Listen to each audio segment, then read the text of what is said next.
If you're not thinking about money correctly, guess what? You're never going to make a sale. You're never going to push through the objections and the barriers and the hang-ups and everything that goes on in sales. It's a disappointing job. It's a tough job. It's a crazy job. It's like being an actor, okay? Why would anybody be an actor after they go on 100 auditions? Nobody ever picks them. They're like, I'm done. The only reason you want to do that is because you want to be a superstar. Okay, guys, so this is what I want to do. I want to talk to you about money today, not sales. All right. If you don't get the money right, you're not going to make the sale, period, okay? $1 million. Peter Thiel, $2.8 billion Peter Thiel said the single-digit millionaire, you know what that means? Guy with $1 million, or two, or three, or four, cannot even provide his family with proper defense, legal defense in America. Much less emergencies, divorces, major lawsuits, business lawsuits, issues happening, 2 kids going to college.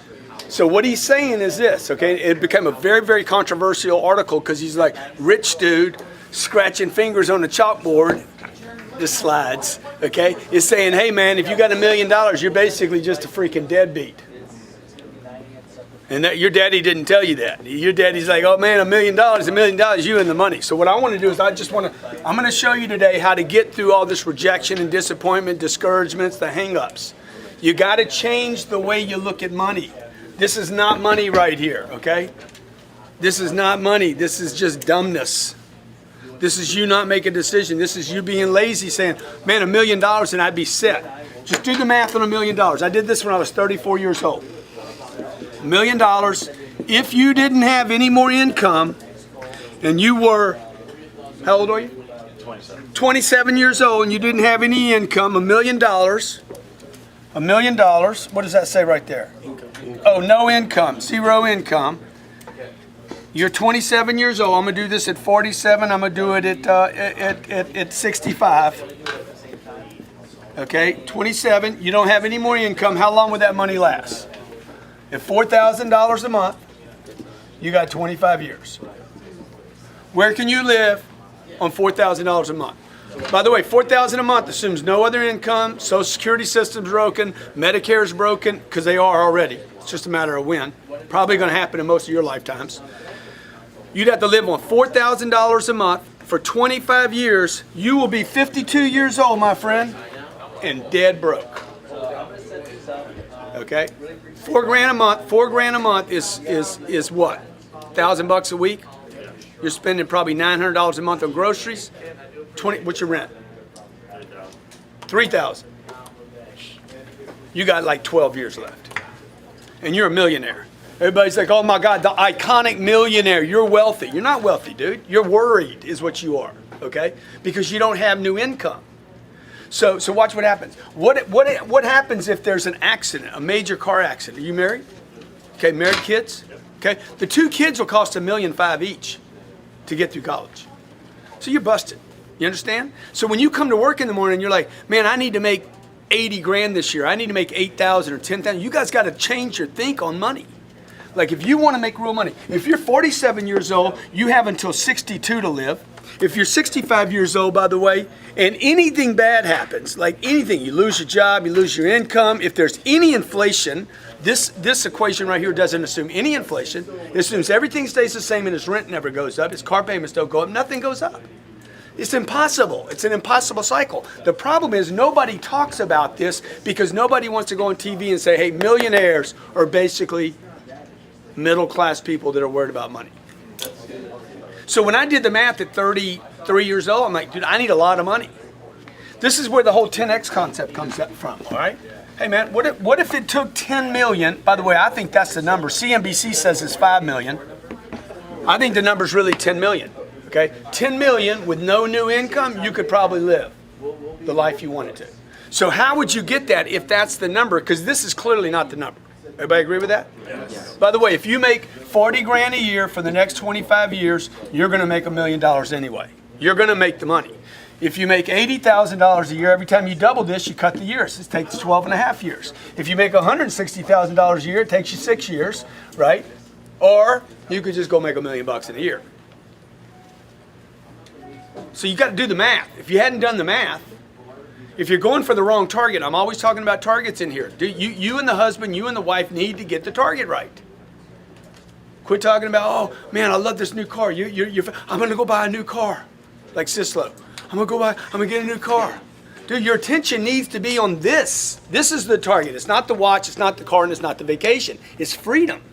67% of wealthy people surveyed said they weren't going for wealth for cars and boats and trips. They were going for the freedom of worry, to not be concerned about money every day. I want to be concerned about my kids. I want to be concerned about, what we do when we have time together. I want to be concerned about how happy I am in my marriage. I don't want to be worried about pieces of paper that I don't have enough of, or where it's going, or what things cost. That's why you're making these phone calls, okay? So now what's the target? Because if you're just in here making phone calls saying, hey, I'm gonna make a call, I'm gonna make a close, all you're gonna do is get me rich. I'm already rich, okay? And I started with zero, just so you guys know. I didn't have anything. So when you're sitting there on the phone thinking, how am I gonna get to there? You can, but you need to stay focused, okay? So number one thing you gotta do is this. You gotta change the target, and you need to look at the target daily. The target, you have the wrong target right now. If you're struggling, you have the wrong target. When you change the target, everything changes. Right? So that when I'm talking to a guy, dude, you're contributing to my 10 million. Every person I've ever sold, I treated like an investor. This guy is going to invest in my future. He's going to pay for my college. He's going to buy my shoes. Every time I'm on the phone, somebody's paying for my shit. Right? So if I want to go on a trip, I want to go on a trip and I want to stay in a house that costs 25 grand a night. I didn't pay for that, man. Hey, what's up, Tony? Other people paid for that. That's other people's money. So you don't need to wait to be a bank to get other people's money, right? The money that I put in real estate, that is other people's money I'm putting in real estate. I had a guy yesterday say, man, how can you put 60 million in a deal? Dude, it ain't mine. It's like, what do you mean? You raising all? No, dude. I went and sold stuff. People gave me money and I put it in the real estate, which is part of this equation. Number one, the target. Number two, you need to get your income to a place. This is a fascinating concept right here. Okay? If you can do this, I guarantee you'll be rich. You need to get your income not to what pays your bills, but to where you can save 40% of your gross income is saved. Okay, now you want to talk about something difficult? This is way more difficult than that. If you can do this, you will get that. All right? So when you sit down and do the math, what would it take for you to save 40% of your income? So watch what happens. If you make $10,000 a month and you want to save $40,000 of it, you would pay yourself first. The government doesn't let you do that. They don't trust you. They're like, no, get that money from him first before he blows it. We know he's going to blow it. Okay? We know the IRS is going to they're going to withhold probably 40%. 4,000 of it. So look, if you'll pay the freaking IRS $4,000 of 10, you need to figure out how to pay yourself $4,000. What's the problem here? You got to live on 2. So just keep doing the math out. This is the math you need to do with your spouse. You need to keep working it out until you're like, he's like, let's go buy a new car. Yeah, we ain't got any money for a new car. That's why when I was 35 years old, no one knew that I was a millionaire. Nothing had changed. I was still running with shit shoes, buying $40 shoes and working a shirt out as long as I could. And like, nobody saw, I didn't have fancy cars. I'm driving a Camry with $1 million in the bank. Because I was using this, okay?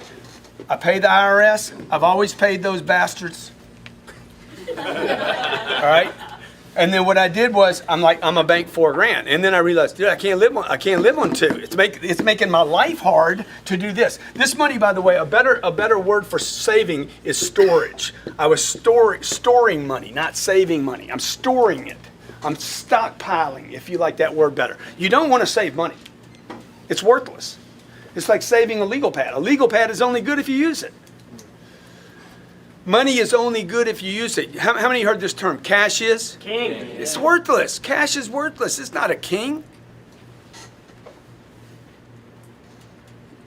It's no king, dude. Like cash is not king. Cash is shit. It just sits there and dies. Or you lose it. If you leave money in this storage account too long, guarantee you it will disappear. It always has in your life. If you look back over your life, the longer this money sits in storage, Pablo Escobar, was he the drug king? Yeah. That was his biggest problem. Mold, bugs, somebody steal it, rats.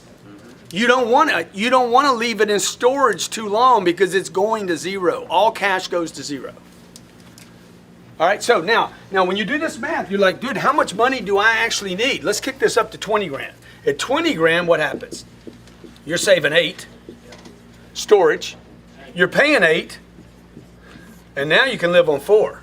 See, now this is the right way to do a budget. You make 30,000. 12's going to storage.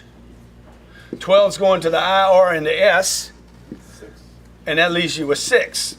So now you can start seeing, dude, you got to be somewhere north of 300 grand a year. This is what they don't teach you at Harvard. You got to be somewhere north of 360 a year before you even have money to live on. Unless you're just, you're a dreck. You're just an irresponsible human being that's, not storing money away for the future. Okay? Now you're saving 12 grand a month. That's $144,000 in 1 year. In 10 years, that's $1.4 million. In 10 years, you're a millionaire stored. Okay? So second thing to do, you gotta keep playing this 40% game. Todd, you need to work with your guys on, dude, where's your money at? Not on what the call is, not on what the script is, not on what how to handle the objection. You need all that, but dude, you need the driver here. You guys need to be heavily money motivated from a survival standpoint. Okay, number 3 thing you're gonna do. You're gonna go broke right here and invest the storage. Storage has to get invested.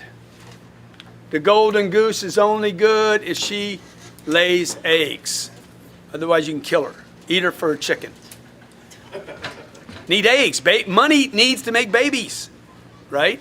So your goal right here is to invest the storage money and continue to do that until this money over here, the passive money,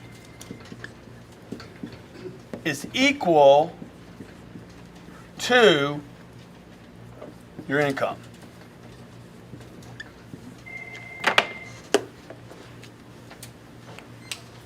Tough game, man. Right? So what would I do? I'd go out, I'm gonna make 30 grand, I'm gonna store 12, I'm gonna pay the IRS, I'm gonna live on 6. In Miami, you're like, there's no money left over. But there's 6 grand in storage right now.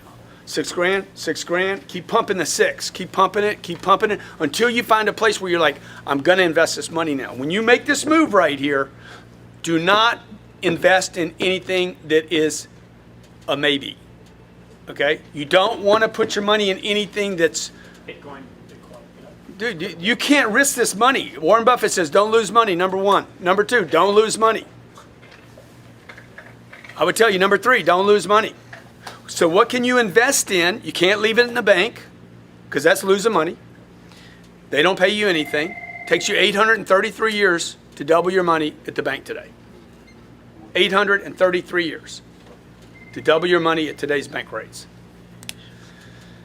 So if you guys don't know this, you need to start looking at this saying, hey, at night, man, what am I doing with my money, man? Confront the beast, right? So right here, the passive income, your target right here should be my passive income now exceeds my monthly income.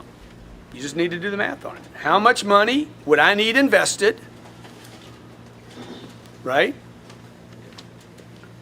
So that this $12,000 I've been throwing in storage over time, Jared, where are you at? Don't you exceed your income right now? Passive income is about 11 grand a month. So his monthly income exceeds his salary. That's what you're looking for right there. Not his whole bonus and everything at the end of the year, but his monthly income from the investments now exceeds his income. Has that made you more or less motivated? Extremely motivated. So it used to be like, oh, debt, man. If you got enough debt, then you'll be motivated. No, you're not. You're going to be motivated for a little while to pay your car, and then you're going to be like, shit, this game's no fun, dude. This is a terrible game. All right? Okay, so look, it's simple. Target, what's your new target? Freedom. Yeah, freedom. But let's put a number on it. Dude, your first target should be $10 million and nothing short of that. And everybody in the room can do it. Okay, I can show everybody in the room somebody on this planet that came from your situation that's banked $10 million. Probably worse. You don't need a degree. Oh yeah, I can show you for every case bad problem you got. I can show you somebody you'd trade problems. You'd be like, no, I'll keep mine. You keep yours. Second thing, you got to get your income to 40%. You got to get your income to where you can bank 40% of your income. This is the most difficult part of this in the beginning, because you're starving here until you confront the real problem. The real problem is income. Third thing is, this money, you need to stay broke with this money. You need to get this money in a sacred account somewhere where no one is going to jack with this money. I remember my mom called me once and she's like, I got this thing going on. I'm like, can't help you. I had a bunch of money sitting aside. It's just like, it's just piling up. Can't help you. I'd violate my policy here. Okay? Let me go sell something, see if I can get you some money. No, anybody came to me for help, it was like, I'm not your guy. I'm not the bank. Can't help you, dude. I got my own shit going on here. I'm busted all the time. I'm broke all the time. This is what I got on me today. Okay? Like, I'm piling up everything right now to make another deal. Right? So that's what it means by being broke. It doesn't mean get money, blow it. It means get money, store it. Okay? Find a place that's going to go where you don't lose the money. Number 3, don't lose money. Cars, don't buy them. Lease them. Okay? Where you live, don't own it. Rent it. Don't own anything, dude. Just stack cash and wait till you can put it in something where it won't be lost. It just goes away for a while. And inflation over time, 5 years, 7 years, 10 years, one day you look up and like, okay, I didn't lose my golden egg. That thing is protected. I got a little drip every month from it. And you keep adding to that so the drip gets bigger and bigger and bigger and bigger. And then you can come to work on Monday and say, dude, I got money coming in here. I got money coming in here. But I'm broke all the time, so I got to keep replacing the game. You know, when do you get off the treadmill? Whenever you want to. Once you get to there. Okay, questions? When you talk about storing, is there a certain amount of storage that you should have before you move it? I mean, I didn't have anybody that was saying, hey, come, you can jump on my vehicle. So I was trying to store enough if you know the story about the real estate deal, the first real estate deal I did was $78,000. It's because I had $5,000. My next deal would be 3 years later, and it was $350,000 purchase. So I was storing money the whole time until I found the right deal. In between, I was just shopping. Now, if I'd have had somebody that said, dude, just lay on my deal, I would have been pushing money there the whole time. I didn't need to own the whole first deal. I just needed to be in the right vehicle. Steve Ballmer, he was a partner with Bill Gates and Microsoft. Dude, the guy's one of the richest guys in the world. He didn't own the company. He was a partner in the company. So you need a vehicle. You need 2 vehicles. You need one that produces income so you can pay the bills over here and pay the IRS and eat. That's the one. You're just serving the basic needs from your job. The second one is the play. The second one is how you get the financial freedom. So what you're looking for while you're here is any little streams and rivers and canals that get bigger. Right? I'm looking for like if you look at where villages are on this planet, they're all where there's transportation routes. The bigger the transportation route, the bigger the stuff moving up and down the Nile. Oh, let's put a village here because there's food stopping here, gas stopping here, right? These are the valuable ports. Why? Because all the waterways meet there. So at this company, I could be on the call forever, making one call. It's one line, right? It's one little fiber optic line. Or you could start looking around saying, dude, where's all the other flows here? Right? So you go tinker in this little stream, tinker in this little stream, tinker in this one, and you take on more responsibility and you're like, hey, I want a bigger vein here where all the flows come together. But you're not going to do any of that until you get great at what you do. You got to get great at this first thing. Keep the target in mind. Okay? See if you can keep it. Maybe you can't. Maybe you just lose the motivation. You're like, I can't do this. And then you just get recycled into the universe of people that are worried every day. And that's the reality of the situation. That's what Peter Thiel was saying.